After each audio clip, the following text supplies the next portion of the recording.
নমস্কার, কেমন আছেন সবাই? প্রিয়াঙ্কা লাইফস্টাইলের নতুন আরেকটি ব্লগে আমি প্রিয়াঙ্কা আপনাদের সবাইকে স্বাগত জানাই। আজকের এখনই সন্ধ্যা 7টার মতো বাজে আর এখন থেকেই ব্লগটা শুরু করছি। আজকের দিনটা হলো সোমবার। কয়েকদিন ধরে তো বৃষ্টি হচ্ছে, কিন্তু আজকের দুপুরের পর থেকে বারান্দায় জল উঠে গিয়েছে। অন্যান্য দিনের তুলনায় আজকের বৃষ্টিটা একটু বেশি হয়েছে, কিন্তু খুব বেশি সময় ধরে হয়নি, ঘন্টা তিনেক মতো হয়েছে, কিন্তু প্রচুর পরিমাণে বৃষ্টি হয়েছে। আর তার ফলে বারান্দায় এতটা জল উঠে গিয়েছে, সেই জন্য বারান্দায় ইট পাতিয়ে দিয়েছি। একটা করে ইট পুরো ডুবে যাওয়ার মতো হয়ে গিয়েছে। জানি না ইট ডুবে গেলে তারপরে আর কি অবস্থা হবে। বাচ্চাটার নিয়ে বেশি ভয়। এই ঘরের মধ্যে জল থাকলে ও ওঠানামা কিছুই করতে পারবে না। আর কতক্ষণ কোলে করে করে নিয়ে বাইরে নিয়ে যাওয়া যায় বলুন? বৃষ্টি আর যদি না হয় তাহলে তো খুবই ভালো হয়, কিন্তু বৃষ্টি যদি হয় তার দেখার মতো অবস্থা থাকবে না। জানি না কি হবে। তৃষ্ণা সন্ধ্যা দিয়েছিল, তাই ভগবানের প্রসাদটা তুলে দিয়ে আসলো। আর এদিকে রান্নাঘরেও জল, ওইদিকেও ইট পাতিয়ে দিয়েছি। ওই ইটের উপরে দাঁড়িয়ে তাই রান্না করতে হয়, না হলে জলের মধ্যে অত সময় দাঁড়িয়ে থাকলে তো ঠান্ডা লেগে যাবে। যেহেতু অত জল ঘাঁটি না, তো এই জন্য ভীষণ সমস্যা।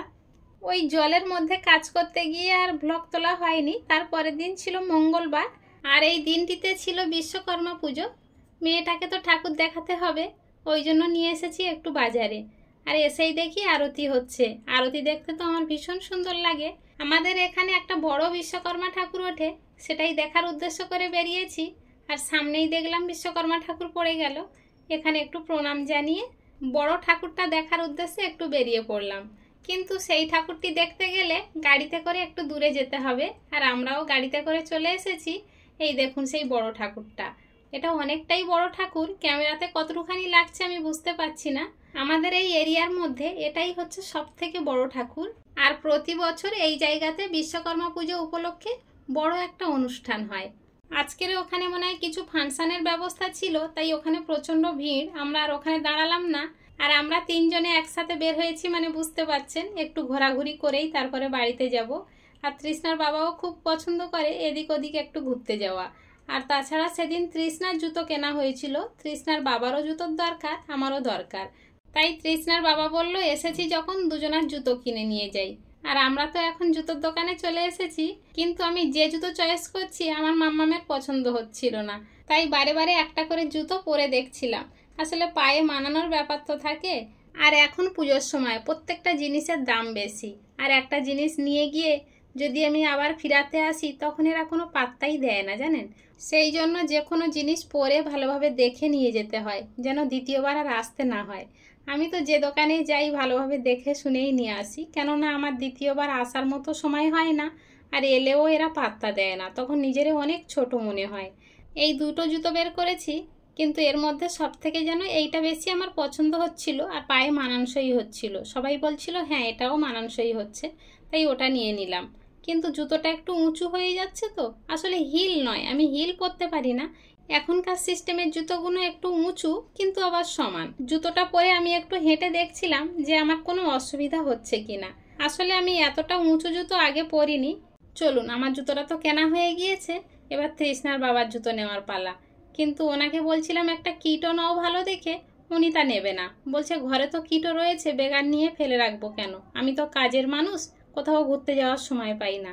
আমি বরং একটা ভালো দেখে চপ্পল নিয়ে নেব। তাও আমি বারবার বলছিলাম পুজোর সময় তো তুমি চপ্পল পরে ঘুরতে পারবে না। তো উনি বলছে যে কিটো আছে সেই কিটো পরেই ঘুরবো। আমার বিয়ের পর থেকেই দেখেছি তৃষ্ণার বাবার কোনো জামা প্যান্ট জুতোর প্রতি কোনো আগ্রহ নেই। যে কোনো একটা কিনে দিলেই উনি পরবে।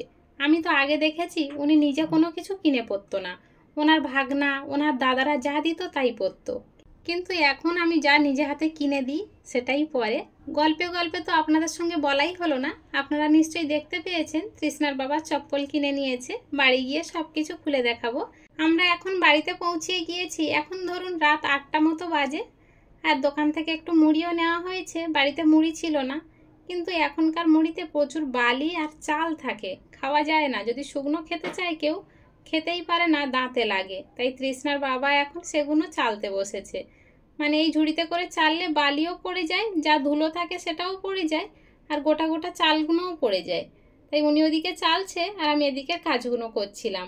কিন্তু উনি তো ঢালতে পারছে না। আসলে মেয়েদের কাজ ছেলেরা কি সেইভাবে করতে পারে? তাও যা পারছে সেভাবে করছে। চলুন আমি আপনাদেরকে জিনিসপত্রগুলো সব দেখিয়ে নিই, তারপরে আবার মুড়ির কাজে লেগে পড়ব। তৃষ্ণার বাবা এই চপ্পলটা কিনেছে, তবে এটা নিয়েছে 320 টাকা দাম। চপ্পলটা ভারী সুন্দর হয়েছে, পরেও আরাম আছে। আর আমি তো জুতো নিয়েছি, আপনারা দেখেছেন এই জুতোগুলো নিয়েছি, তবে খুব সুন্দর লাগছে জুতোর কালারটা আমার। আপনাদের কেমন লাগছে অবশ্যই কমেন্ট করে জানাবেন। এটাও আমার মাম্মামের পছন্দের। আর তৃষ্ণা তো জুতো কিনেছে, এইটা আপনারা আগের বারে দেখেছেন। চলুন, ওদিকের কাজ কমপ্লিট হয়ে গিয়েছে। মুড়িগুলো গুছাতে গুছাতেই আজকের ব্লগটা এখানেই শেষ করছি। দেখা হচ্ছে খুব শীঘ্রই নতুন আরেকটি ব্লগের সাথে। ততক্ষণ পর্যন্ত সবাই ভালো থাকবেন, সুস্থ থাকবেন, সাবধানে থাকবেন। আর ব্লগটি কেমন হলো অবশ্যই কমেন্টে জানাবেন। সবাই ভালো থাকবেন।